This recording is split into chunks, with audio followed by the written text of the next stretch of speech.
Just hit the down button. All right. All right, when we talk about chasing greatness, you know, everybody in this room here, the one thing I want to start with is we're all sitting in this room, all right? Who's interested in taking the business up to the next level? Raise your hand if you're interested in taking the business up to the next level. All right, so now when I talk about how this stuff that goes on with these different individuals, and I pace a lot back and forth. I'm sorry about that. It's just the way I am. I kind of have the mentality of a shark. If I stop, I'm gonna fucking die. So I need to kind of keep moving. I need to kind of keep moving because one day I'm not gonna be able to move. So I need to kind of keep going. But here's the different concept of how I want everybody in here to start thinking now. And when I deal with an individual, I don't deal with the 1%. Everybody comes in and talk about, oh, we deal with the high 1% of individuals. I deal with the 0.00001%.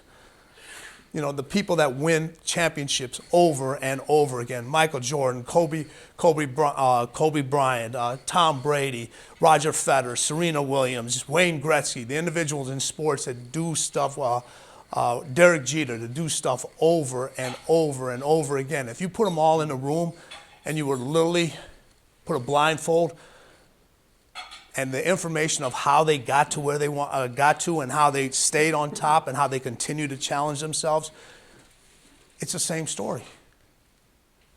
It's the same freaking story. It's wonderful how, you know, how people get to a certain level and they get to success. And all of a sudden, they become these real good people. You know, oh yeah, don't step on people's toes, and you know, you need to be kind to people. You need to do that. Except 20 years when they were climbing the ladder, they weren't stepping on people's toes. They were fucking cutting throats. But they don't want to hear it. But you know, now all of a sudden, once you become successful, that's not a good story to tell anymore because it doesn't make you feel good. These individuals are the same no matter what they talk about, who they are. It's the same competitive fire over and over again. It's the same thing. It just doesn't stop. But when we talk about the chasing greatness concept, and I was talking about the chess pass, we have individuals in here, and when I said, are you guys interested in taking your business to the next level?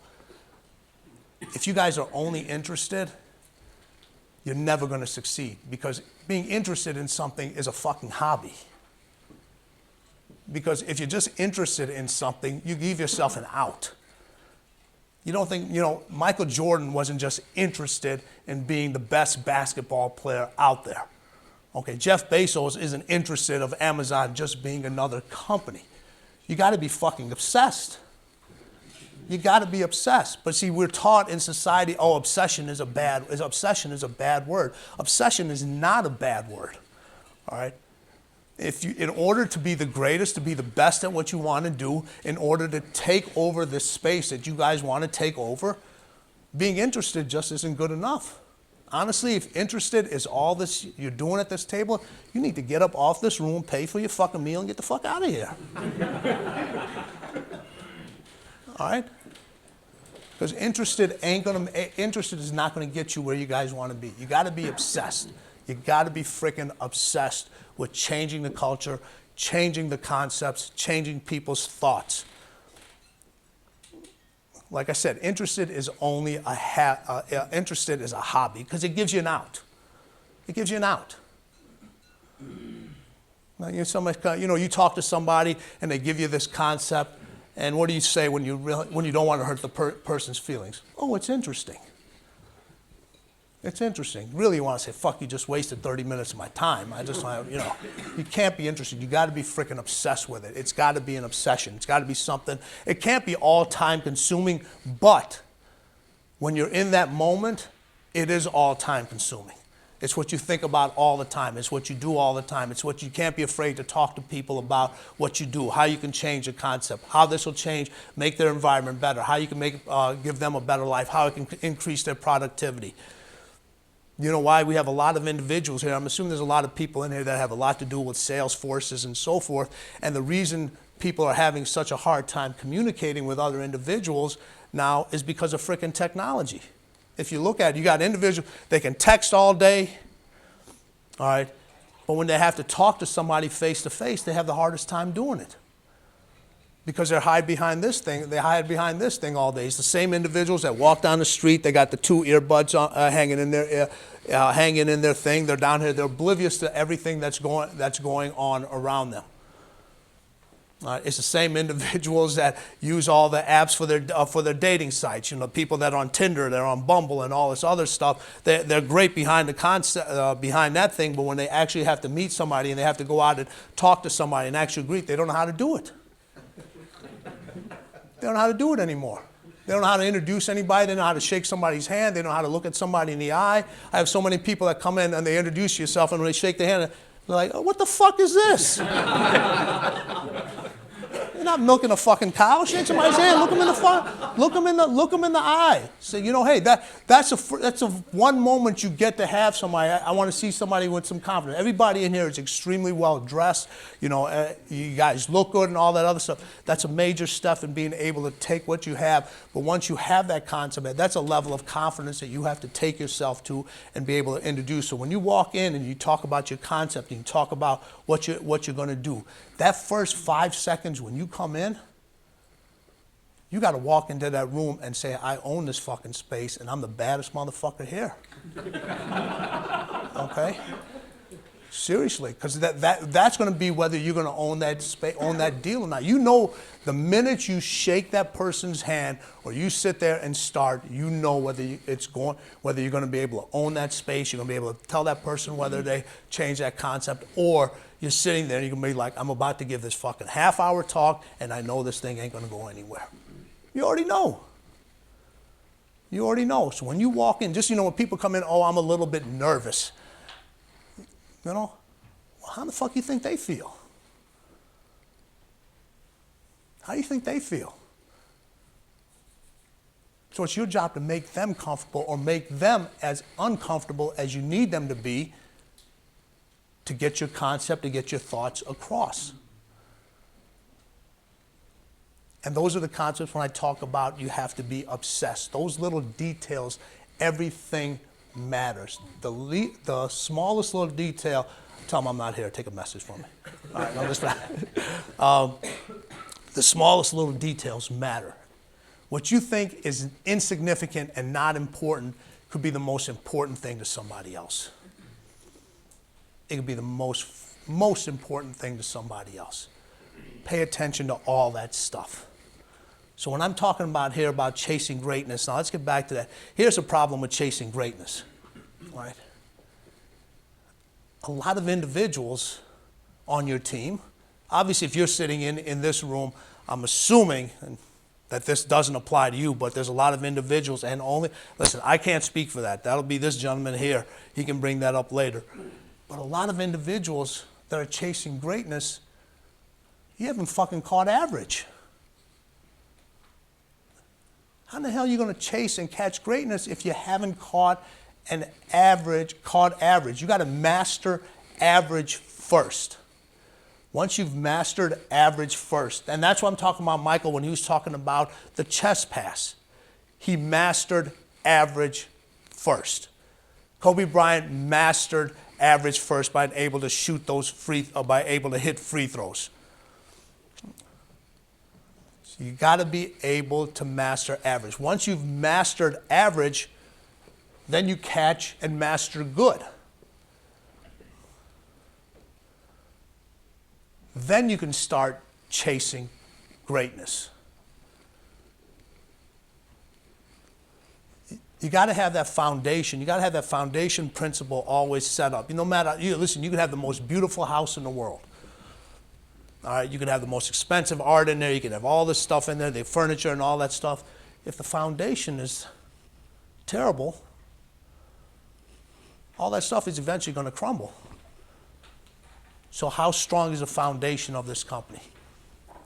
All right, is it something that when things aren't going right, and there's going to be some points where things aren't going to go right, but if your foundation is strong, you can always go back to the basic principles. You can always go back to the foundation. You can always go back to the fundamentals and get things back on track. My athletes always said, both Michael, Kobe, and even like an individual like Tom Brady, They were like, if I miss my first 10 shots and I don't take the 11th shot anymore, he goes, I've lost my confidence. I've lost my confidence. And if I lose my confidence, that means my foundation is not in place. I'd rather go 0 for 30 because then I know my foundation, my fundamental principles are still in place.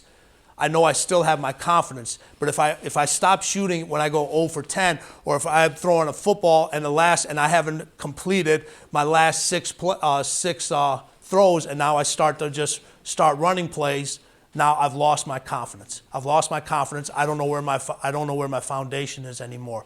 And when you have that, that's when things start to crack. And that's when, in order for that not to happen, your mastery of average and your mastery of good has to be there. And how do you do that? How do you do that?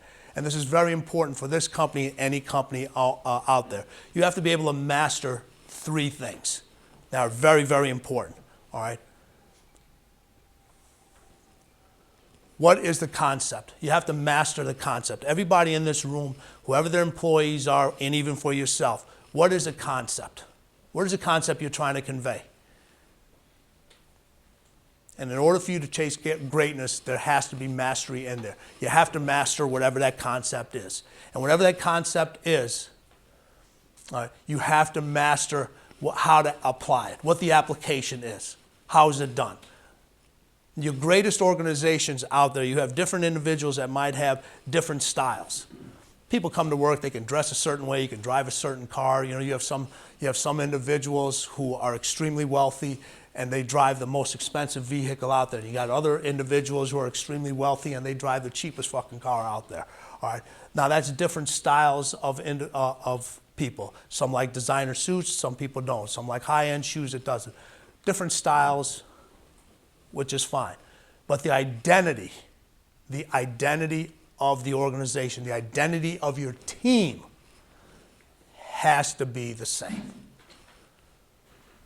The identity of the team has to be the same. Your most successful organizations in professional sports, the ones that win over and over and over again, all right, they may not always win the championship, but they're always in the fucking race, all right, because the identity never changes. The identity of the San Antonio Spurs never changes. The identity of the Golden State Warriors in the last few years, even a couple of days ago, they got a little issue to deal with, all right. You got the identity of the, of the New England Patriots. No matter what players they come in, the styles may change, but the identity does not change. So you need to find out what the identity, and sit down and say, hey, if you can have your own different style, but when you come in and we sit down in this boardroom or you come to work, we're no longer about an individual style. It's about the team identity. It's about the identity of the concept. This is what it's about. It's about the identity of the application. Then after you know what that is, you have to be able to master the execution. You got to be able to master the execution.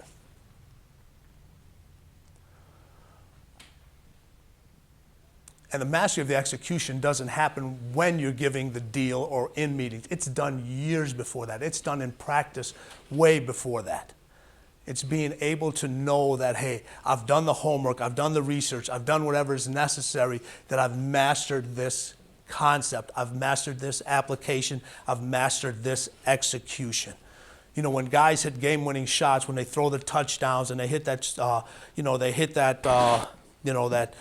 the short putt in golf, whatever it is, that doesn't happen that moment. It's happened way before that. It's happened way before that. The greatest of greats, to them, thinking is actually a distraction.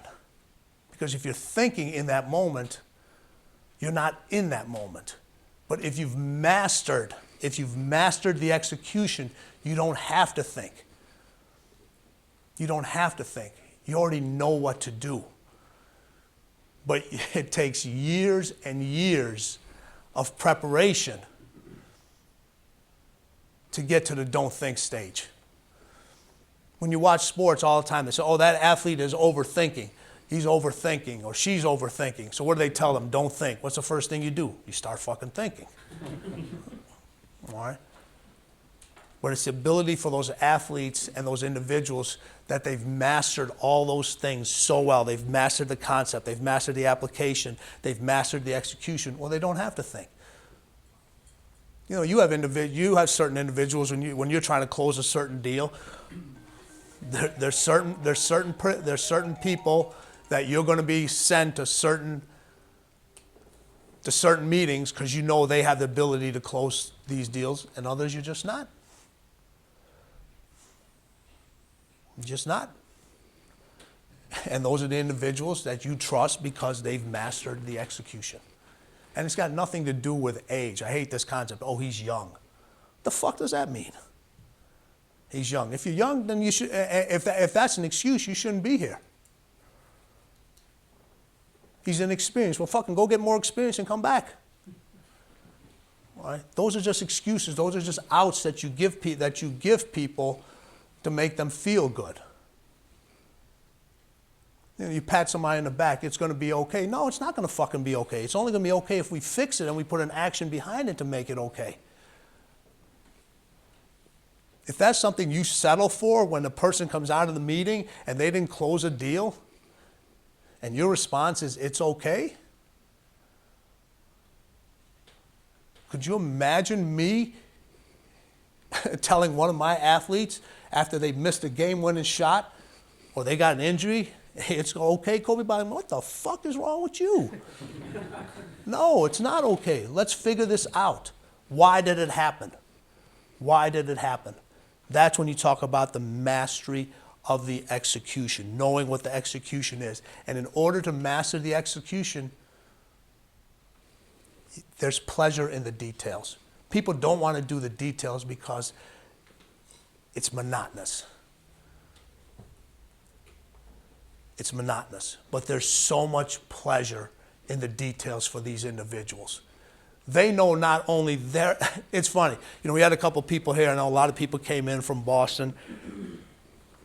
Listen, you can say whatever you want about Tom Brady, he's a system quarterback, he's this, he's that. Let me tell you, he knows every play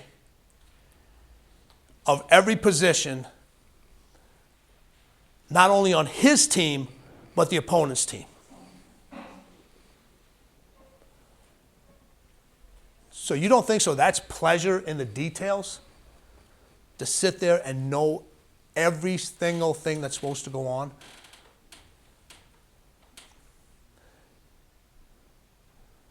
Years ago when Peyton Manning played for the Denver and he won that last Super Bowl, he couldn't fucking throw the football from here to across the table over there. Couldn't do it. And I think if you play football, being able to throw it is, in a Super Bowl game, is a pretty valuable component to be able to do. All right? But you know what he was able to do? He already knew what the defense was, what their play was already when he got out there. So he was able to make every single adjustment already out there because he was able to see. He knew the plays of his team and the other team so well that he was able to read that formation before it was even thrown. So what he couldn't do physically, he was able to take mentally. And that's why I said you guys are the most competitive individuals. You guys are the most competitive individuals out there. Not only, it's not about your physical makeup, it's about being able to know. It's about being able to know more than the other person even knows. When you go in to sit in there into a meeting, it's about being able to tell them what they need and being able to back them up. When they come up and would question, no, we need this, no, this is how it should be, da-da-da, and so forth. Help them make the decision. Help them decide. Don't be unsure. A little glass of water or something. Yeah, I'm gonna just steal this one. I'll take this one. That's all right.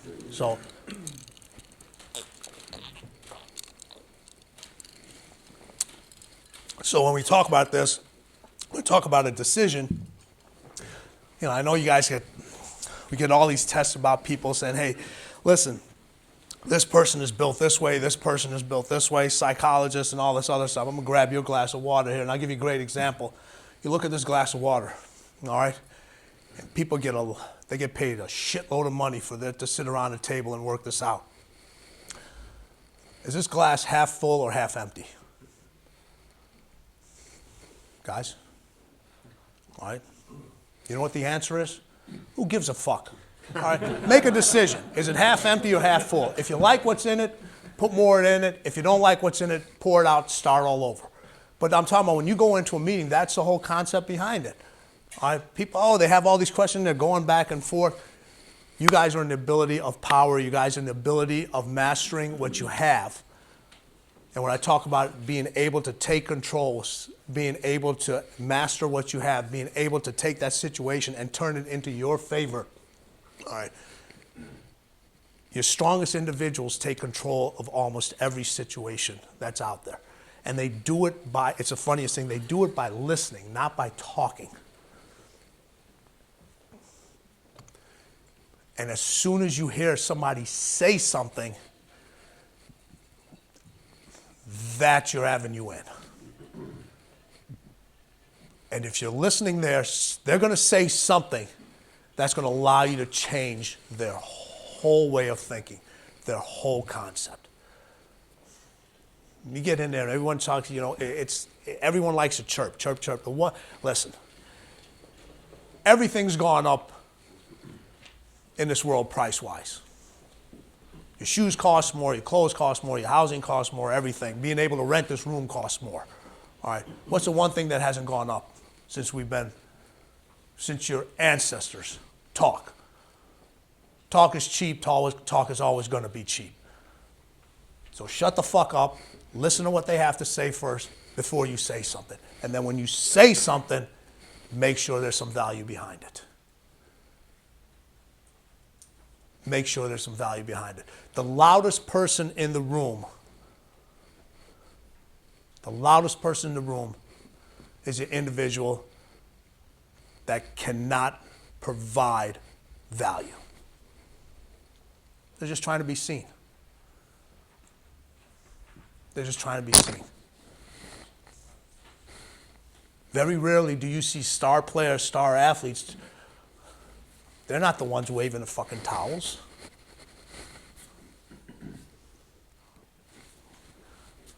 It's the role players. It's the one that's trying to get the camera time. It's the one that's trying to get the more followers on Instagram, that's trying to get the more likes on Facebook. Those are the star individuals, the star companies, they go out there and do by producing the end result over and over again. And when you guys are looking for hirers and so forth, what's happened now is social media is really allowed to become, the social media now, Instagram and so forth, who you look on that thing, the fake is now the real. You look at somebody, how many people have you met and you looked at somebody, and I don't know how many of you guys in here are on social media or so forth, but I guarantee there's not a single person you've met that looks exactly like their fucking profile picture. Okay? They spend so much time on that thing where they're trying to fix, the right angle. I sat down when I was in Miami, this was a couple of years ago. There were two young ladies literally sitting down. They spent 45 minutes trying to get the fucking perfect picture of those two. Like, you gotta be kidding me. And that's when I talk about they have nothing to master. They have nothing to master because they're living their life through filters. And the reason I'm bringing this up now, you'll understand this later, and because it's a little exercise I'm gonna put everybody through. You can't live through filters. You gotta be who you are.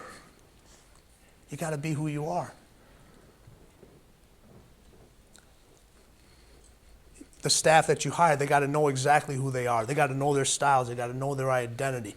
When I worked with, when I made the transition from Michael to Kobe had called Michael and said, hey, listen, my knees are killing me. I'm thinking about hanging it up. And Michael said, listen, before you do it, why don't you talk to my guy Grover. Talk to my guy Grover. No, because Michael wasn't using me at that time. He had already retired. So the conversation went like this. Kobe said, well, tell me about Grover. He said, Grover really knows his shit. He goes, he really knows his shit. But he is the biggest asshole you will ever meet. Brought a fucking tear to my eye. You know why? Because he didn't call me a asshole. He called me the asshole. All right? So if you're going to be something, all right, don't be a company. Be the fucking company. Okay? Be the something. And if you guys want to try to be the asshole, it's too late. I already own that fucking title. Okay? I already own that title. But I know exactly who I am. I know exactly who I am. I can't deliver a cutthroat speech and fucking put sprinkles on it. I don't do it. I don't do it. That's why I only speak to a select few individuals. I speak to select few groups that are really interested in taking themselves and taking their shit to another level. And if you're not, it's just fucking talk. And this is only going to be talk unless you take the actions and the concepts behind it, if you agree with it. And this message, honestly, isn't for everybody. It should be, but it's not. All right? I'm like that family member that you don't want in your family, but you need in your family. All right? But you asked me to come across and tell you, how do these individuals do it? How do these people do it? How do they get to that how do they get to that next level? This is the mindset that they have.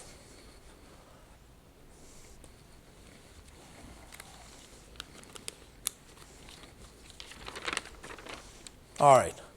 Own your weaknesses, or it will own you. All right? We all have weaknesses. Everybody has them. Everybody has them. All right? But let me explain something. You can't take your game up to the next level until you take yourself up to the next level. And you guys, as leaders of your organizations, as leaders of your teams, all right, you got to continue to elevate your game. You got to continue to elevate yourself. Because if you continue to show improvement, and you continue to say, hey, listen, I'm not going to settle for whatever the norm is, whatever the average is, whatever the numbers that are supposed to be here, it's going to force your team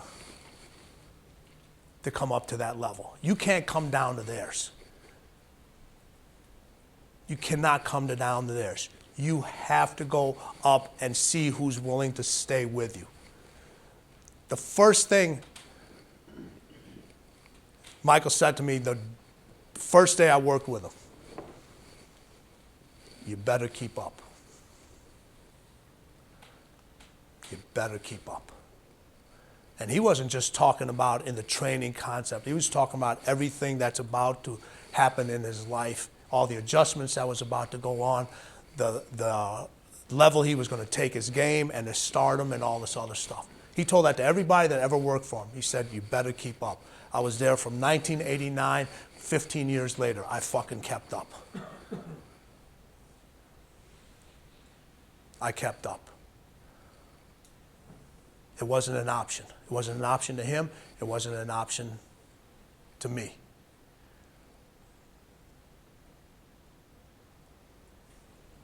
He might not say it, but I'm going to say it right now. Everybody in this room, you better fucking keep up. You better keep up. Otherwise, I'm going to be sitting in another room and be like, hey, what the fuck happened to him? What happened to him? Gone. All right? Don't let the tan, don't let the nice suit, don't let all that shit fool you. All right? Don't let it fool you. The people that don't look like quote unquote business killers, those are your real killers. Because they're not going to settle for mediocrity. They are not going to settle for mediocrity.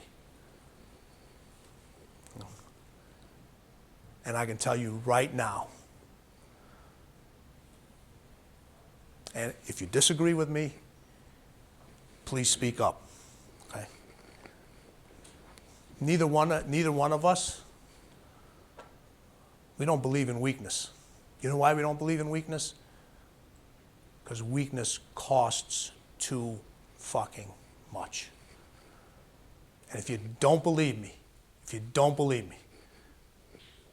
think about the last time where you were mentally weak, personally or business,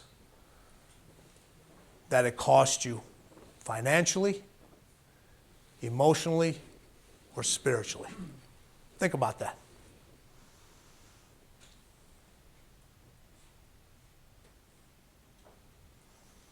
And that's what we talk about, own your weakness. You have to own your weakness or otherwise it will own you. We all have shortcomings. Every single individual in there has shortcomings, and we know what they are. All right? But once you own up to them, no one else has the power over you then. People aren't willing. Everyone, oh, I got to be perfect. No, you don't have to be perfect.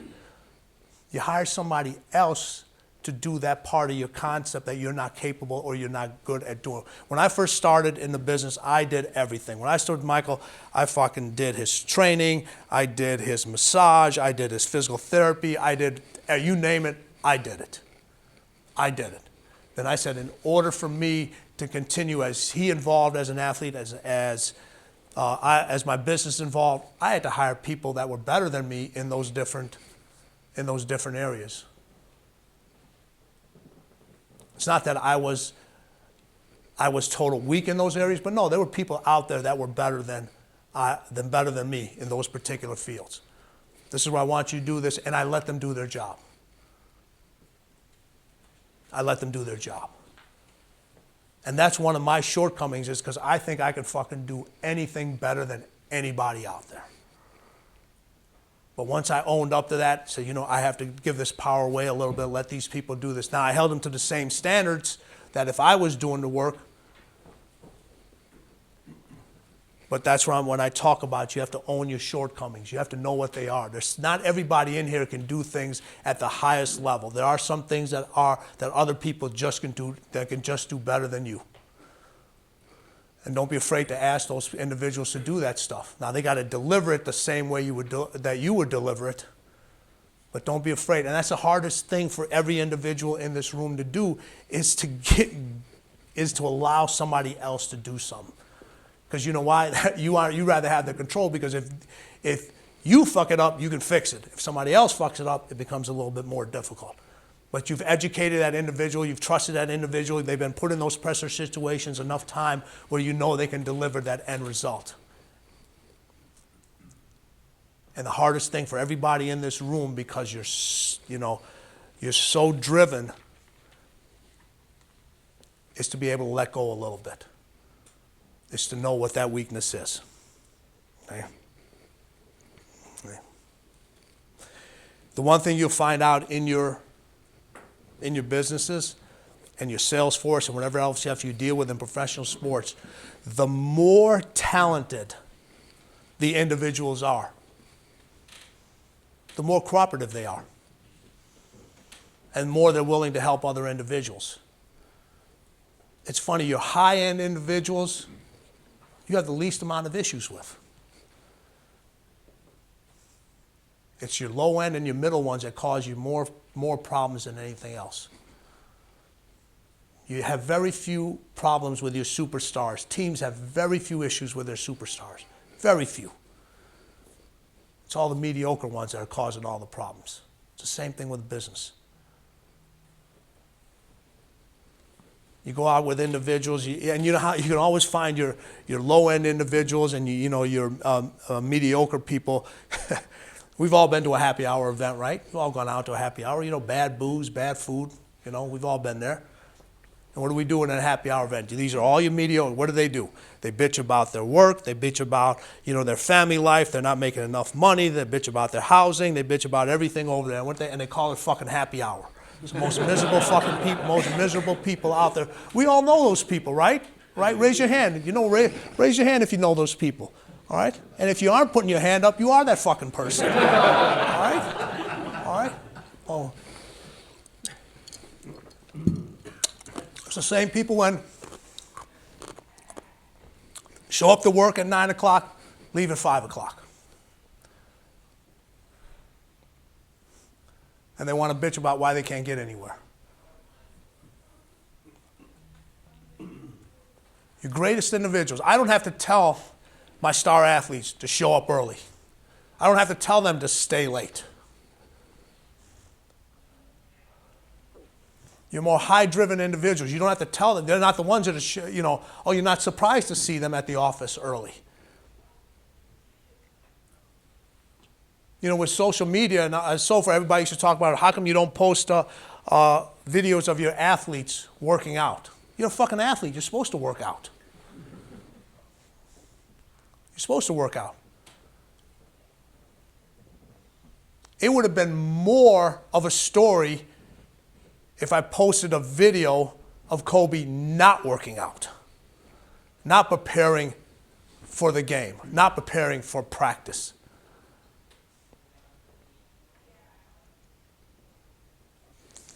Those are your most talented individuals are the ones you have the least amount of problem with.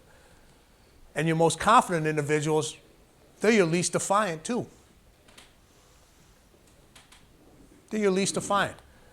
Your individuals that aren't confident, don't have their concepts together, they're the ones, the minute you say something to them, they got to answer right back. Because you know why? They can't tell the difference between feedback and criticism. And it's exactly the same thing. Feedback and criticism is exactly the same thing. It's all how you hear it. It's all how you hear it. Your confident individuals hear it's taking them what you say something, they hear it as feedback. I got it.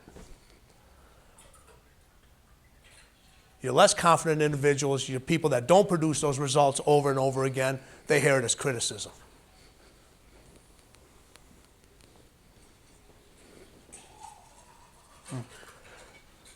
Now, this is a very unique concept, and it's kind of a concept that I kind of created.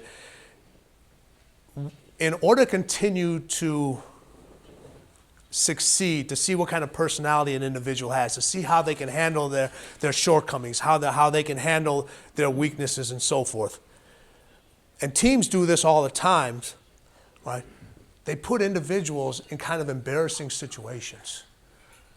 You always see when they have the, in sports, they have the rookie hazing thing where they make them wear backpacks of all these different, different things. They make them wear all these goofy colors, or they may have them do a dance in front of somebody, or they may have them do karaoke. All right. They want to see how that person can handle an embarrassing situation. Because a lot of individuals here, as we get older, we try to avoid everything that can bring us embarrassment. And if you're in the sales industry, every time you talk to somebody, it can turn out to be an embarrassing moment.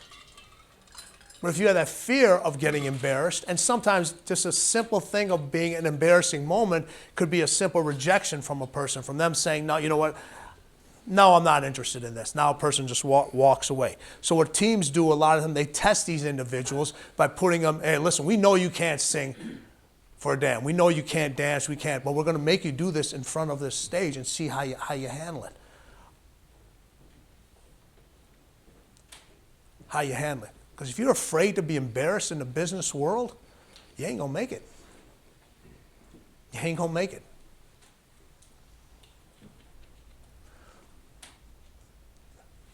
You can't be embarrassed to say, hey, this is the concept that this business is about. This is what we're going to do.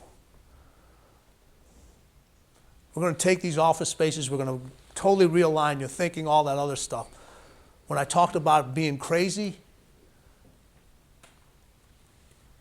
when people say you're crazy, tell them, yes, I am. Most people that are embarrassed, when you tell them that they're crazy, what do? They put their head down. When I went to school and I told individuals I was going to train professional athletes, they said, you got to be fucking crazy.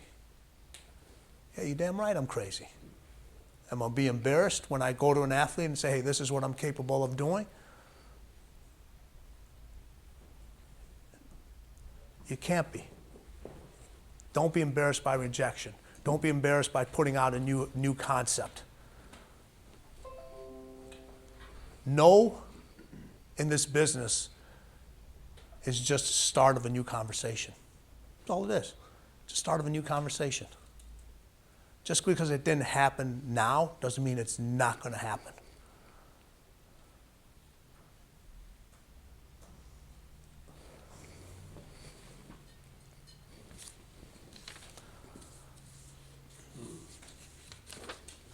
Excellence is lonely. All right. This is why a lot of people don't want to excel. Because excellence is lonely. And we all know what it takes to excel. We all know it's going to take late nights, early mornings. You're not going to have a whole lot of friends. In case you haven't figured it out, I don't have too many fucking friends. All right? Okay? You're going to be misunderstood. They're going to question your sanity. And you got to be your own cheerleader. Too many times you look for validation from others. If this is going to go, it's going to be because of the individuals in this room. It's going to be because of the individual in this room. You got to be your own hype person. Everyone knows this. Everyone knows in order to excel at something, you're going to have to come in and you got to put in late hours. You got to get up early. You got to outwork the competition. You know, I love motivational speakers that come in and they tell you, yeah, you know, you got to want it. You got to do this. This is what you got to do. You know, let's go. Well, where in the fuck are we going? When you walk out of this room, you got to know exactly the direction that you're going in. Let's go is not an answer. Let's go is not an answer. And people come in all the time, you know, and excuse me if this has already happened, but this really irritates. By the way, this was from here. I just kind of I didn't have one, so I kind of stuck it in here. We get motivational speakers that say all the time, you know, you got to have passion. You got to have inner drive. I swear, every time I hear a speaker and I sit there and I'm listening to one and he says, he or she, I got to have passion or inner drive, I literally want to jump across the table and take this pen and stab it in their fucking neck. Okay, you know why? Because we fucking know that already. We know that. Tell me something I don't fucking know. And passion and inner drive means nothing. Everybody in this room has passion. They have inner drive. Probably everybody in this world has passion and inner drive. You know what separates those individuals is the ones that are willing to take action.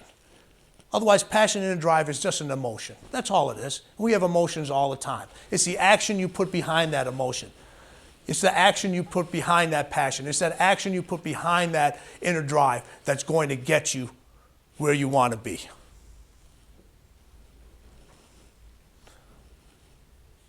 What happens when you start seeing a person less? When they start doing more. They're no longer hanging out. You don't see them at the restaurants anymore. You don't see them at certain things because that person is doing more. Excellence is lonely. It also creates a distance. It creates a distance between you and your friends. Sometimes it creates distance between you and your family. It creates distance between you and the competition. When I saw excellence is lonely, that's what happens. It really, really does.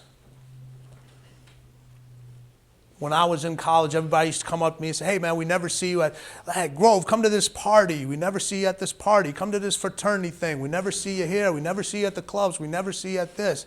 After 3 years of that shit, you know, a guy came up to me, kept saying it. He goes, man, you've been here for 3 years. You never come. You know what I told him? I said, fuck. He goes, we never see you at these parties. We never see you at these events. I finally said to him, you know what? I've never seen you at the fucking bank. Okay? I said, I've never seen you at the bank.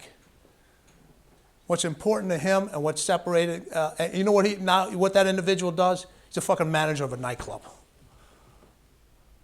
He's still partying. Excellence is lonely. Back even then, I understood that concept. I knew I wasn't going to be a professional basketball player. I was fortunate enough to play college basketball, but I knew I had to take the talents and go in a different direction. So I started developing the concept way back then. It started to separate myself between the individuals, between the friends I have. I don't have a whole lot of friends, I said that, but I got tons of allies. And everybody in this room, you have to be an ally of each other. And you know what an ally is? An ally is an individual that tells you what you need to hear, not what you want to hear. Think about all your relationships. You know, people say, what's the first thing they tell you in a relationship? Oh, I want honesty. I want honesty. Then when you're fucking honest with them, they fucking can't stand you. Right? Because they let their feelings get in the way. Well, it's like the concept, you know, honey, do I look good in this? Well, if you got to ask, you already know the answer. Okay? You already know the answer. And you're in a fucked up situation either way. All right? So if you're in a fucked up situation either way, you might as well tell the truth. All right? So, but it's like people ask questions, they already know. You know, do I look fat in this? Yes. Okay, you know. All right, if you got to ask, you already know. All right, boss, did I do a good job? You already know you fucked up. All right. Right? And one time when they come up to you, anytime when a boss comes up to you, they look at something and they say, it's okay or fine. You know what that means? That means I got to go fucking do it myself. Never settle for okay. Never settle for fine. Don't do it.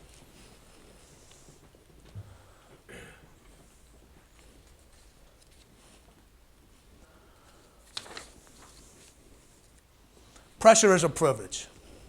All right. Who works out in here? Raise your hand if you work out. All right. Okay. Huge correlation between success in business, success in an individual, and working out. And I'm not talking about, listen, you don't have to go into the gym and spend 8 hours a day in there and do all that stuff. I'm just talking about a nice general routine that you do. But the reason the correlation between pressure and privilege is, how do you make your muscles grow? Resistance and pressure, right? You go in the gym, you want a little bit bigger arms, you want a bigger chest, you add a little bit more weight. There's more pressure, more resistance, all right?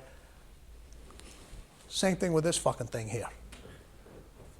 This thing grows and gets better with pressure.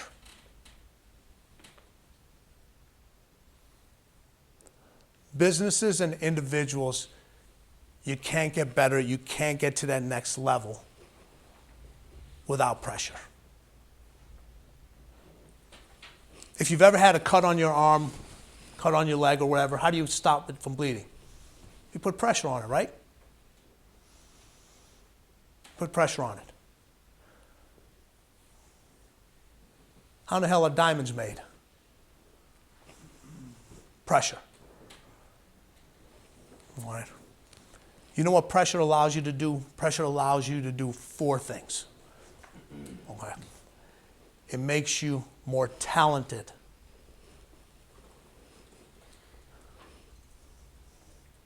It makes you more intelligent. It makes you more competitive. And the last thing that pressure allows you to do, it makes you so much more fucking resilient. And in this business, if you're not resilient, it ain't gonna happen. It ain't gonna happen. I'm sorry? Second point after the talented one. There's talented, Yeah. okay, intelligence, yes, yeah. After intelligent, all right, you gotta be, it makes you competitive, and then you have to be resilient. There's not a single person in this room that doesn't want to be more talented, that doesn't want to be more intelligent, that doesn't want to be more competitive, that doesn't want to be more resilient. That's what pressure does. But we have so many individuals that run from pressure. Don't run from pressure. Run to it. Because you can't be great without it. You can't be great without it.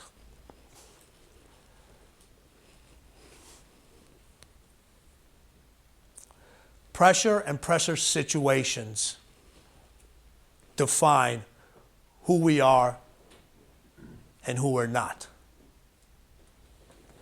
But the best thing about pressure situations, it defines what every individual in this room and on your staff of what that person can become. Everybody wants to sit in that first seat. till you sit in that first seat. How many employees do you guys have that would be, I can do a better job than you in that? No, you can't. No, you can't. Because if you could, you would be in this seat. We all love to play armchair quarterback and sit down and watch things and say, oh, I can do that. No, you can't. I work with quite a few NFL quarterbacks. I hear people all the time, oh, he didn't see this play. He didn't see this. Listen, I talked to him. I said, by the time you get the ball in your hands and you get back, I said, how much time do you have to get rid of it? He said, 2.5 seconds at the most. So in 2.5 seconds, they have to be able to survey everything that's going out there and be able to make the right decision. Not only that, with literally 2,000 pounds of human flesh coming at them. That's pressure. And you see some people that can really excel at it, and you others see that people that can't. Don't run from pressure. As this business grows, as it becomes more successful, as each individual in here becomes more successful, as they take their game to the next level, pressure is going to grow. Embrace it. Embrace it. It's what keeps you sharp. Your mind can't grow without it. The only difference between pressure and stress is pressure that you don't want to deal with. If you deal with pressure situations every single day, it'll never turn into stress.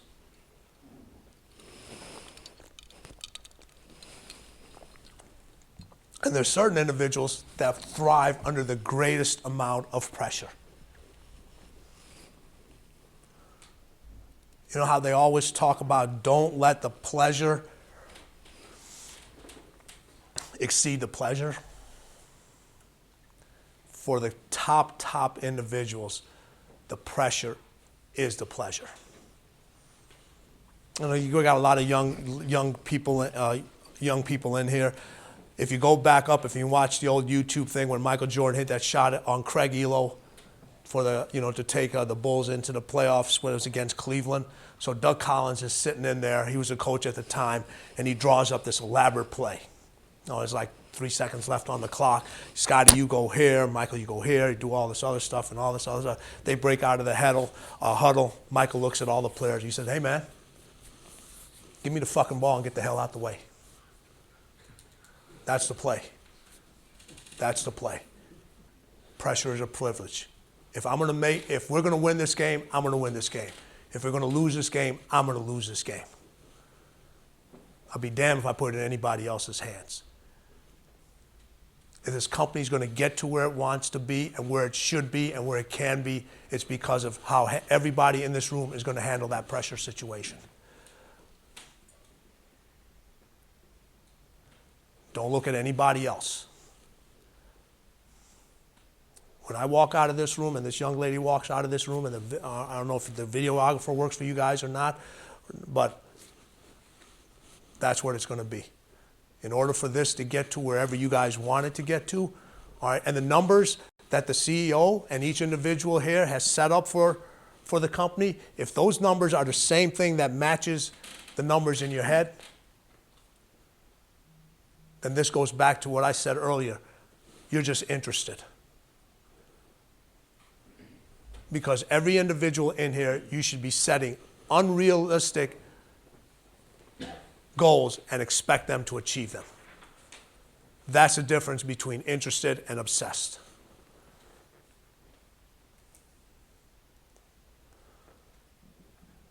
So the numbers that the company sets for you and your own personal numbers should never be the same. Your numbers should always be higher. Always be higher.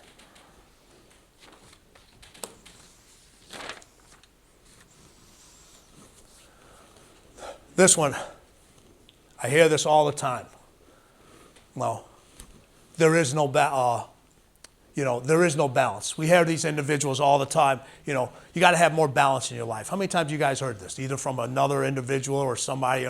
Oh, honey, you got to have more balance in your life. You got to have this. You're not doing that, or you spend too much time at work. You don't do this. All right, listen. let me tell you this, all right? You don't find balance. You create balance.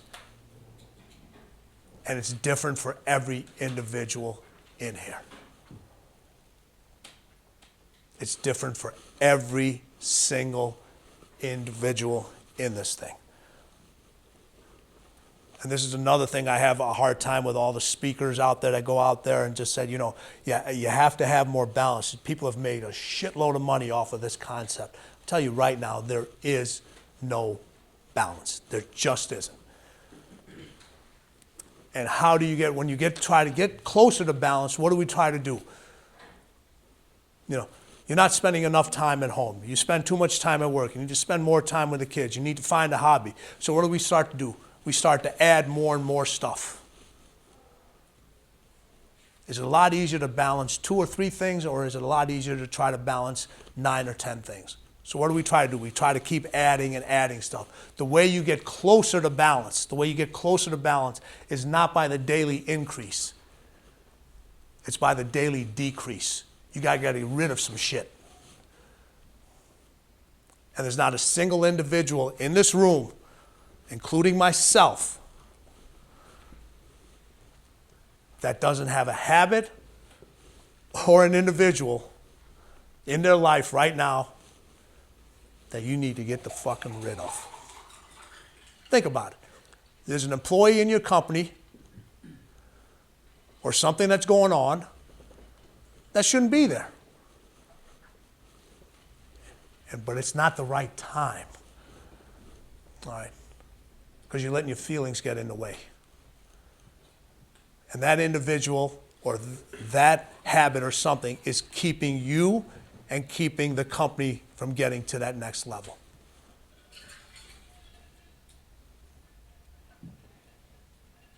You got to put those feelings aside. You got to put those feelings aside.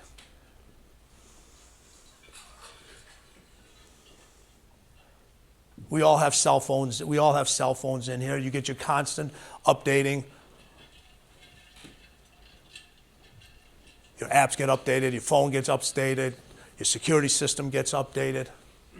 All this stuff. It gets rebooted. When's the last time you fucking rebooted this thing here? When's the last time you took something out of here and deleted it that you know should have been deleted a long time ago? A long time ago. You delete shit on your phone all the time. You think it may, because you think it goes away. It doesn't go away until you delete it out of here. That's how, when I talk about when you get closer to balance, it's by the decrease. It's not about the increase. Now, just because you delete it out of here doesn't mean that you're not going to think about it.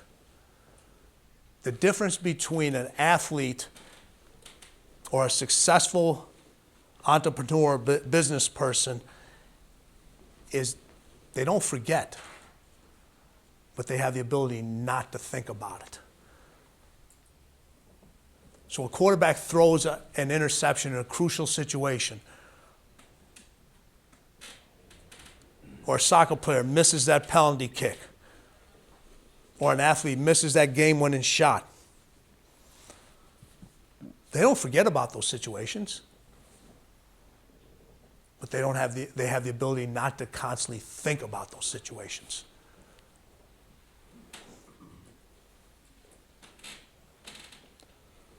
So this here, when you close your deals, not only should you be learning from your losses, you should also be learning from your wins.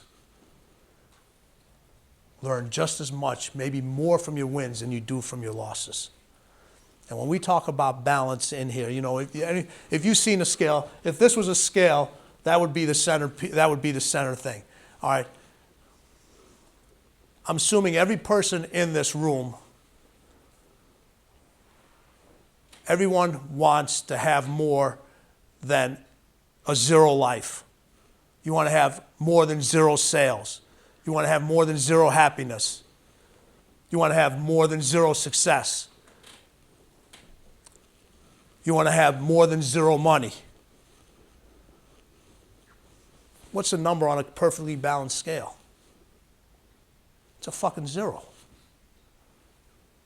So if you're so busy trying to balance everything out, that's the number you're going to get. You're going to get a fucking 0. It's a fact. We don't want to miss our sons' or daughters' volleyball games, basketball games, baseball, cheerleading competitions.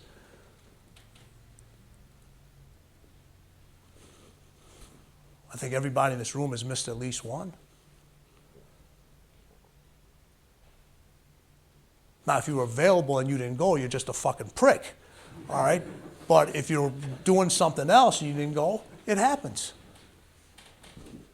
We don't want to, but it happens.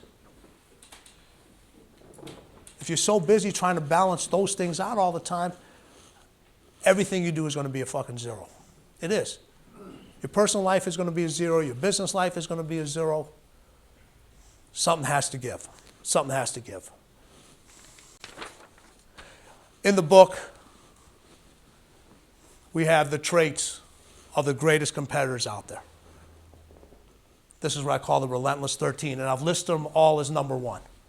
All right, the reason I listed all of them as number 1 because they can be changed in any order, and then when you give out a list, and if you give number 1, number 2, number 3, usually people think when they see something, 1 is the most important, 3 is irrelevant, and number 8 is just doesn't mean anything at all. So I've listed everything as number 1 because they're as equally important.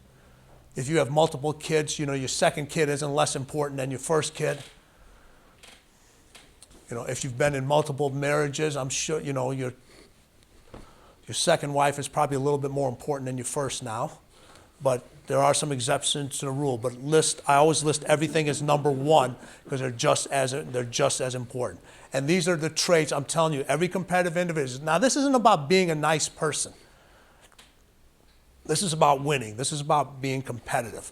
The most competitive individuals on the playing field and in business are your nastiest, dirtiest, cutthroat individuals you have ever frickin' met. And they're the same individuals that you can go out and you can have a dinner with and drinks later on and see a total different individual. But when it comes to business, these are the traits. All right? You go harder when everyone else has had enough. You get into the zone and you control the uncontrollable. All right? This one's very important. You know exactly who you are. Every individual in this room, you know, we talked about this earlier, you need to know exactly who you are. And as you become more successful, you know how they say success changes individuals? No, success does not change you. It just magnifies who you really are. That's what success does. It changes the people around you. Successful people, listen, if you were a charitable individual when you had no success, you're going to be more charitable individual when you have success. If you were a prick when you had no money, you're going to be a bigger prick when you have money. Okay? It doesn't change it. It changes the individuals around you. When I talked about this earlier about success is lonely and it creates distance between you and everybody else, what happens is when people say, you know exactly who you are, all right, once you start pulling yourself away from the pack and success changes you, no, it changes the individuals around you because those people can't hang on to you anymore. You've created so much distance from those individuals. How many individuals have you had? You've had some very close friends that have started a business or started something and may have been part of this organization, all right, and you're at a certain level and now they're at a certain level.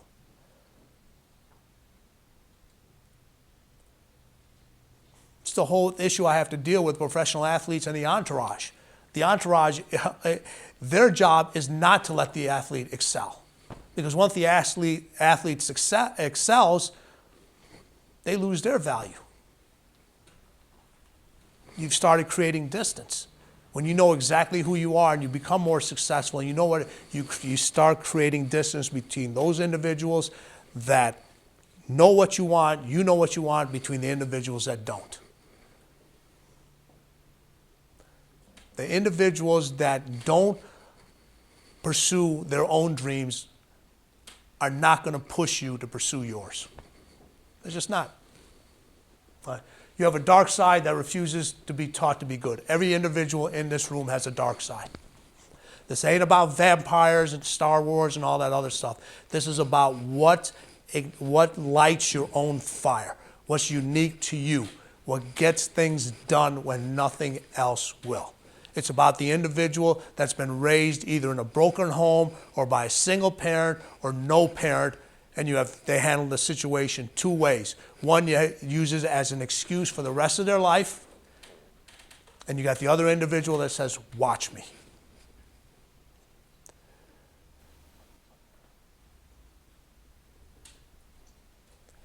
This is what ignites your own fire.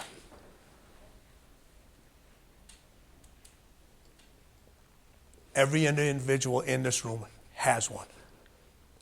And if you're spending so much time trying to keep it down and trying not to show who you really are, instead of using it to get to what you want.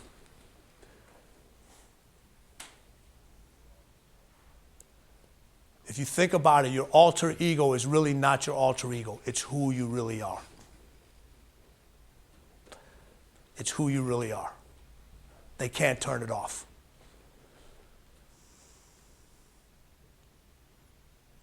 But so many times we're living the person that we're not. You use your superhero concept. You have your Clark Kent, you have Superman. Who the fuck would you rather be? Clark Kent is not Superman is. Superman is not the alter ego. Clark Kent is the alter ego. Superman is who the person is.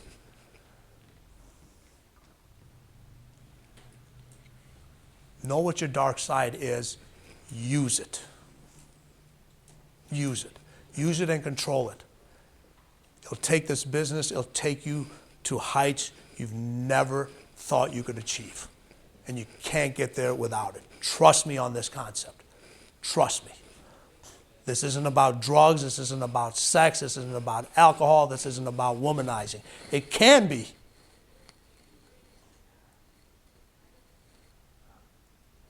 But it's unique to each individual. It could be a story that happened in your childhood. It could be bullying. It could be a situation that you handled in a certain way. It could be the fuel by somebody telling you that you're never going to amount to shit.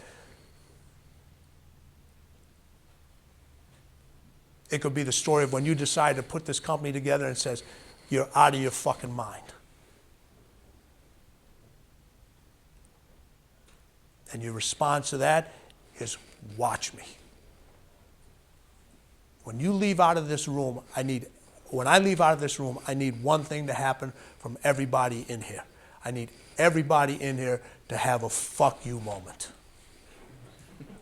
Seriously. Everybody in here. I have them on a daily basis, but mine are fuck you, and fuck you. Okay? But what follows that is watch me. Otherwise, it's just talk. When you guys leave this room and you are people that said this can't be done, watch me. Watch what the fuck we're about to do. And you know what they're going to tell you? They're going to tell you to get off your fucking high horse. And you know what you tell them? Come join me on this high horse. This fucking view is pretty good from here. Okay? That's a fuck you moment. All right? That's your dark side. You're not intimidated by pressure. You thrive on it. We already talked about this already. All right?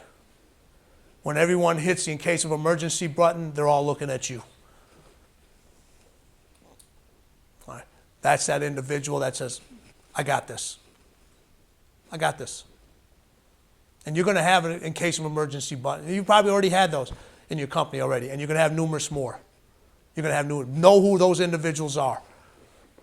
Know who those individuals are. Make sure you identify them. You don't compete with anyone. You find your opponent's weakness and you attack. You compete against yourself. Who's your competition? You are your competition.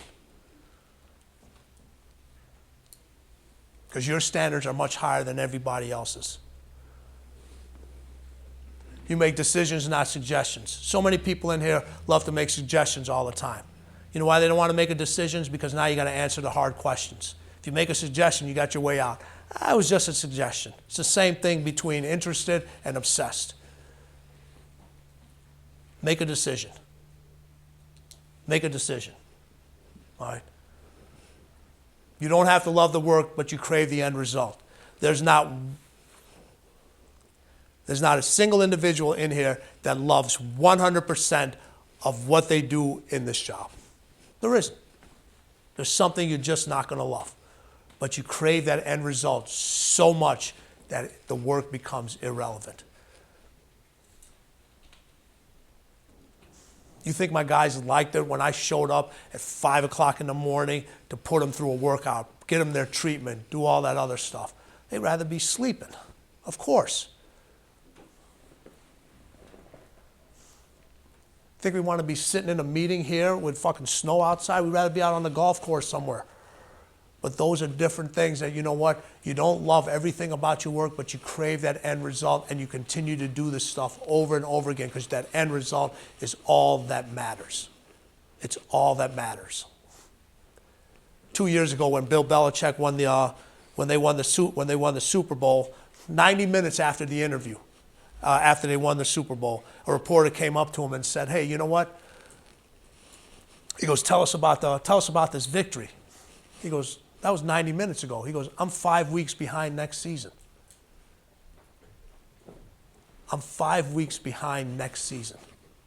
Because the other teams have already brought their draft picks in, they're doing all their preparation, they've done all their scouting, and so forth. It's about craving that end result so much. Right? You'd rather be feared than liked. People worry too much about, in business, you worry too much about being liked. This isn't about how many fucking Facebook friends you can get. This is about being feared, knowing you have a product and you have individuals on your staff and you have management team that is so freaking strong that your competition, if there is any competition out there,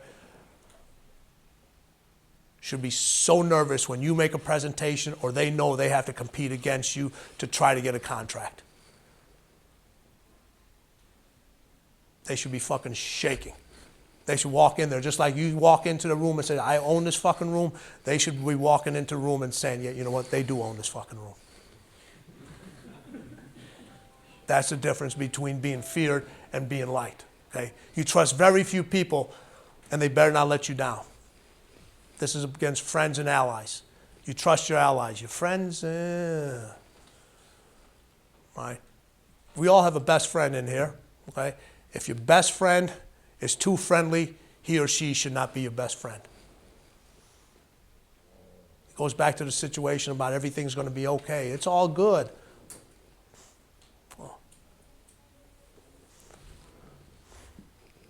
You don't recognize failure. There's more than one way to get what you want. Remember what I said. No in this business is just the start of a new conversation. You've already done so many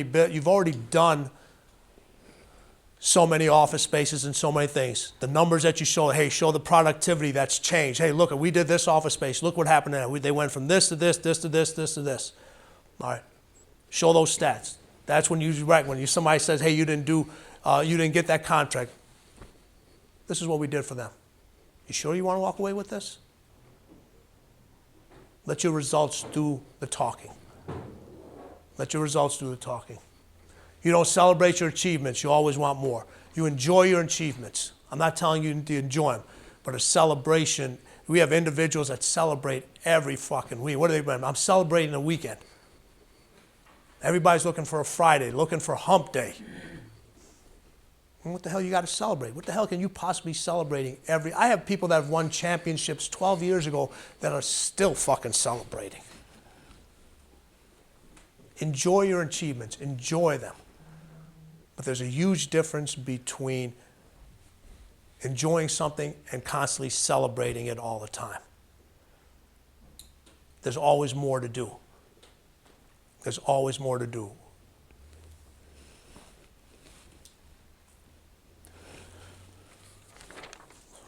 Last slide here.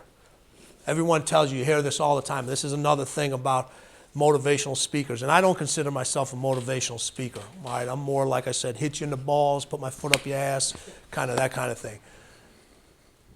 Greatness, okay, is earned.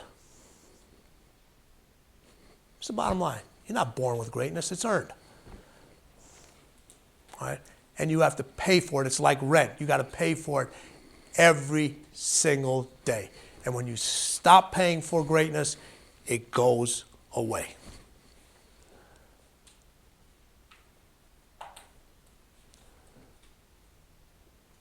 And this is where society is kind of changed so much from when I was a kid to nowadays, where you get rewarded for participating.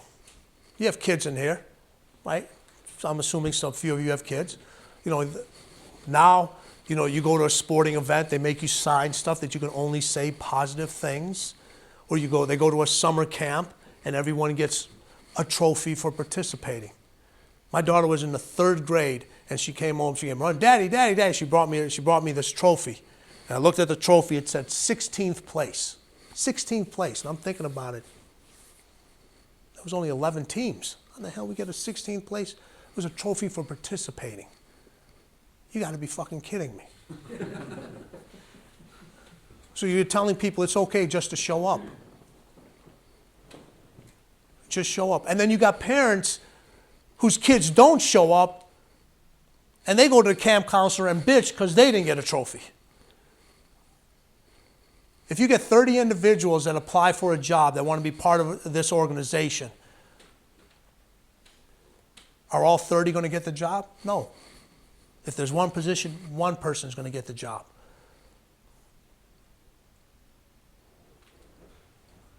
People don't know how to deal with adversity. When I talk about resilience, if you're constantly being awarded and being recognized and being told you're great, you're already great.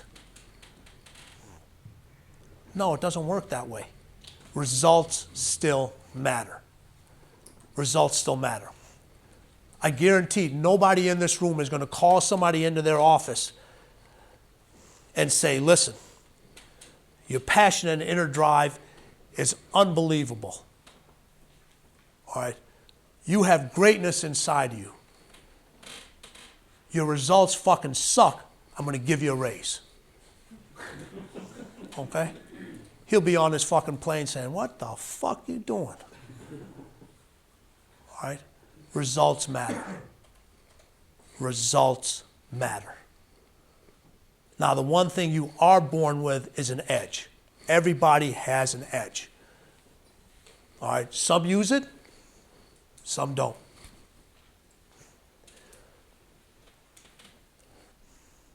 What does an edge usually come with? It comes with a degree of sharpness.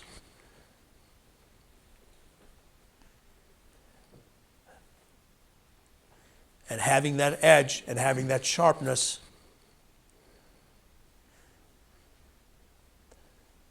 means you're going to have to cut ties with some things. You're going to have to cut some things that aren't good in your life. There's going to have to cut some things from work. You're going to have to cut some things personally, businessly. But that's what that edge is. And at an edge, the more you cut with it, the sharper it gets. You use a blade, you don't use a blade for a long time, it gets dull. If you have that edge, you continue to use the edge, it stays sharp. It stays sharp.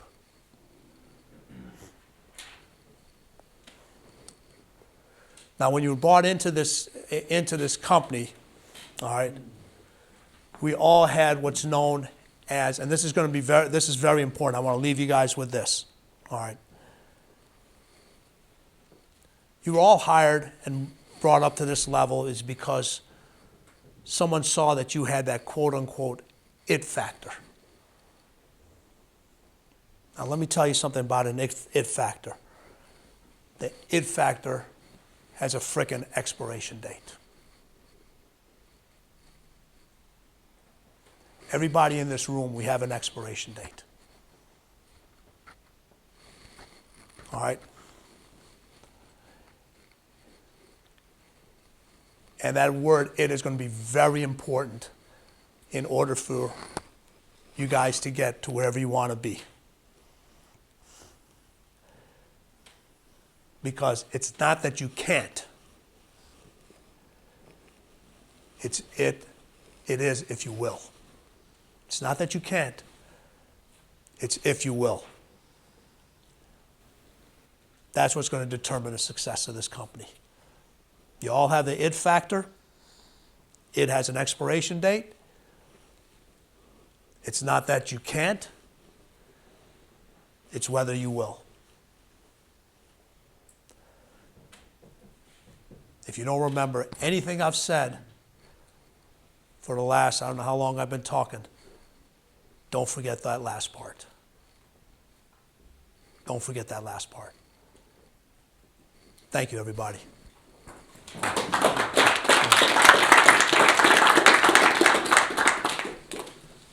Leave it up to, I don't know how much time you have. Excellent. Brilliant, brilliant. Thank you. Excellent points, guys. What do you reckon? Killer stuff. Brilliant. All right. Fucking awesome. Thank you. I appreciate it. I just, like, listen, I told you, I don't, we sit in rooms where we don't have any cameras. We just go at it, and this is what happens. You guys really want to know when we deal with organizations, what really goes behind the closed doors. These are the talks that the coaches are sitting with, and they're talking about, not the stuff you see in front of the media. That stuff they're trained to say. This is stuff that actually gets businesses going in whatever directions and individuals going in different things. Because you know why? A lot of this stuff, it makes you really look at yourself. It really makes you look at yourself. And we have a lot of groups. You know, you spend so much time taking care of everybody else, doing this for this person, doing this for that person. You forget to take yourself to the next level. You know, everyone always says it's selfish to take care of you. Well, how in the hell are you going to take care of anybody else? How in the hell are you going to take care of your kids? How in the hell are you going to take care of this business? How else are you going to be able to provide more if you don't take care of yourself? And when you elevate your game, it allows you to elevate everybody else's game. It allows you to do more for those other individuals. Don't forget about you. Don't forget about you. You know, as long as that you is the style and eventually turns into the identity of this company. You guys have a chance to do something. I did my little research on this thing. It ain't going to be easy. And you've already known up to this point it hasn't been easy. But there's nobody in this room that would want it any other way. You guys need the challenge. You guys need the challenge. Winning those championships over and over again, it's not supposed to be easy. Taking this company to where you guys want to take it to, it's not supposed to be easy. If it was easy, you guys wouldn't do it. And then you'd be looking at it, what the hell is wrong? It's like the individual, you know, when your phone is ringing all the time, you're like, things are good. When the phone isn't ringing, damn, is the cell phone service down? What's going on? You know, it's like, that's what stimulates you guys. That's what gives you that edge. That's what keeps you sharpened all the time. Don't change. Because once you lose it, it's so hard to fucking get. It's so hard to get back. Questions, comments, concerns? Yes, sir. I would say watch us. I'm going to be watching. Good. Yeah. Good. You know, the thing listen, I know everybody had a hard time getting here, you know, yesterday. So we were booked on a 12 o'clock flight from here to Newark. 5-hour delay, they canceled the flight. Then they booked us on a flight 2 hours, an hour later and 2 hours later, going into LaGuardia. Both got canceled. Last option, fly into Philly. So we flew into Philly, drove 3 hours to get here. That's how important it was for me to give this speech to you guys. I could have easily said, fuck it. Did you have super simple file things you'd say to Jordan as he ran onto the field? Did you have any sort of very, very simple, once you'd done all that training, all that background work, I'm sorry, say that again. So once you've done all the training, all the background work, he's running onto the field, did you then boil it down to something really simple? Do you have any last minutes or rules on the field, or should leave it to him, or? No, you know what? It just this is if you're so it's this way. If you're so well prepared, there's nothing else to really think about. I don't give them anything else at the last minute. I mean, one of the things I had, one of the games, Michael was said, he goes, you know, hey, listen, he goes, I got butterflies in my stomach. I just said, well, make sure they're all going in the same fucking direction, you know. That's all. So, all right, and we all get nervous. We all get this. Just you control the situation. Don't let the situation control you. You know, a lot of the plays I watch stuff that nobody else watches. Last year's football playoff game with the Patriots before they had the Super Bowl. You know, he had that cut on his hand, and he's running out of the field. And there's a reporter standing in the tunnel, trying to get him to make a comment. Right, this is like literally right before the game. All right, and you can pull this up. And Tom Brady goes, man, fuck you, get out of my way. I got a game to play. I'm so focused in on what I have to do, but the preparation has already happened before. There's nothing you can tell these elite individuals that they haven't already prepared for way back when, that they need a pep talk 30 minutes or right before they get onto the field. Those are the individuals that aren't prepared.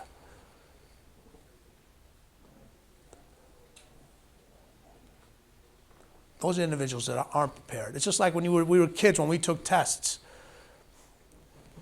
You prepared for the test, you walk into school, you sat down with the teacher, you took the test, it was done and over with.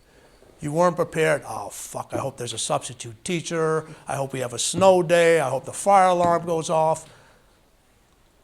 It's all mental. It's all mental.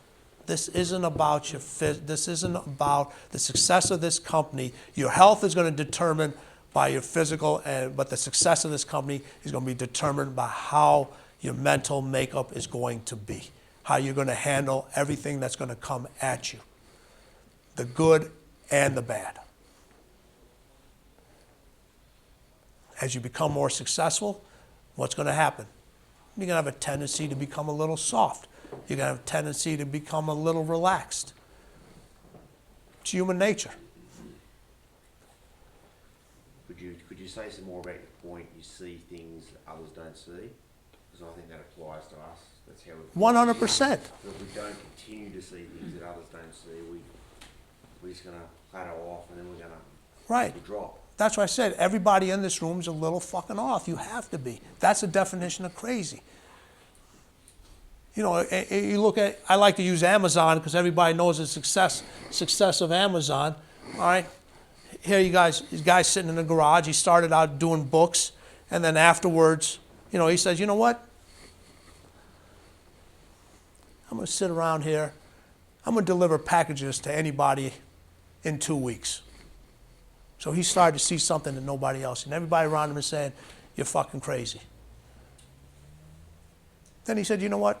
I'm going to deliver packages in 2 days. Seeing things that other people can't see. Then he came in and said, I'm going to deliver packages in an hour. With these little fucking things that are going to be flying around the sky, they're going to be dropping stuff off. Ability to see things that other people can't see. What's the difference when they call you crazy or they call you insane? Crazy, you get the end result. You prove that result over and over again. Insane is you do something and you don't get that end result.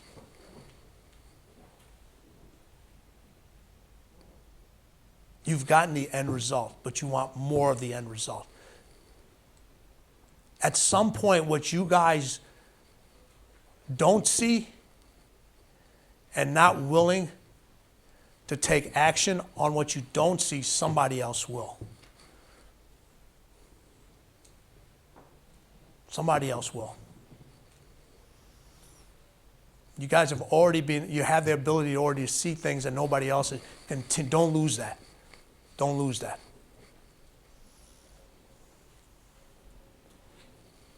That's one of the things that sharpens your edge. How did you keep the hunger with, Michael Jordan obviously had that personality, just kept that hunger right through, You always, listen, always hungry. listen, here's the difference. In the book, we talk about closers, coolers, closers, and cleaners. Those are the three different people, three different categories I put people in. Coolers are the individuals. The results are always average. All right. Closers are the are ones that can get you that end result majority of the time, as long as a lot of variables aren't thrown at them. Cleaners are those individuals that get you that end result over and over again, no matter what's thrown at them. Hey. A closer is an individual, and you talk about hunger, they eat and they're full. A cleaner eats, and an hour later he's hungry again. He or she's hungry again. It's that ability of always wanting more. Not about celebrating. It's always wanting, it's always what's next. It's always wanting more. If I close this deal. Look, you can sit the individuals in here. I can tell, Michael can't tell you, and Kobe can't tell you, all right, and your individuals in here, you can't tell you every single deal you closed. But you can I guarantee you remember every single fucking deal you did close. I guarantee Michael could sit here and I could text him right now and he can tell me, he can literally give me the list of every game-winning shot he missed.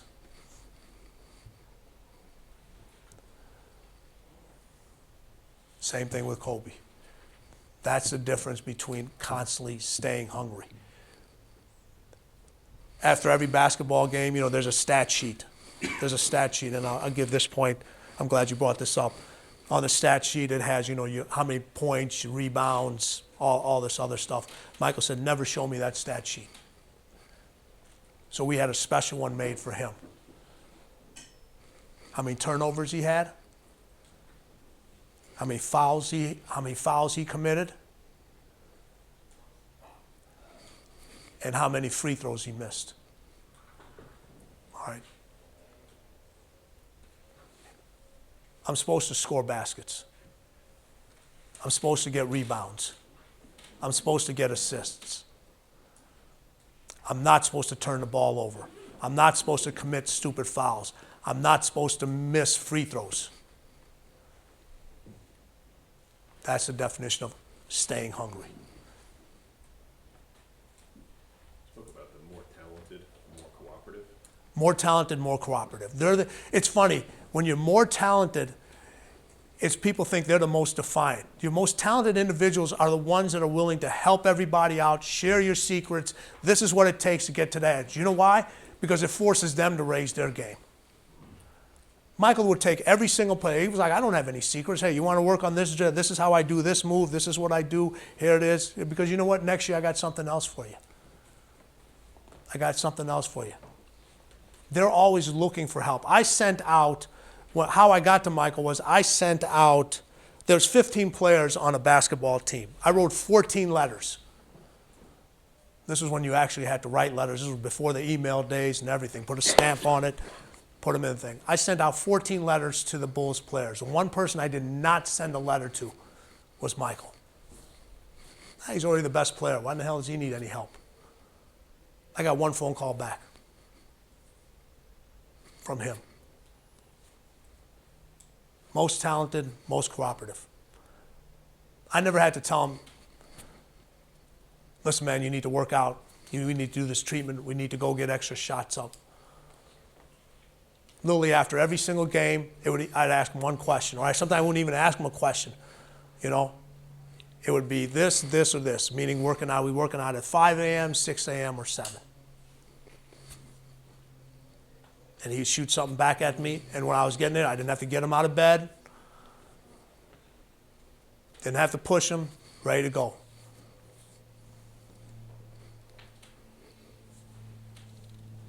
Your most talented individuals are your most cooperative. They're the ones that give you the less grief. They're the ones that are willing to listen to you. They're the ones that are the most coachable. That's why they get to that level. They're the ones that stay after practice, go early. They're not afraid to be embarrassed. They're the ones that are not afraid to ask questions. but they don't ask the same questions over and over again.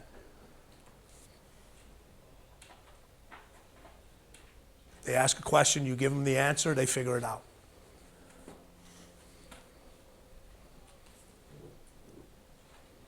All good? Thank you, guys. Appreciate it. Thank you. Another round of applause. So,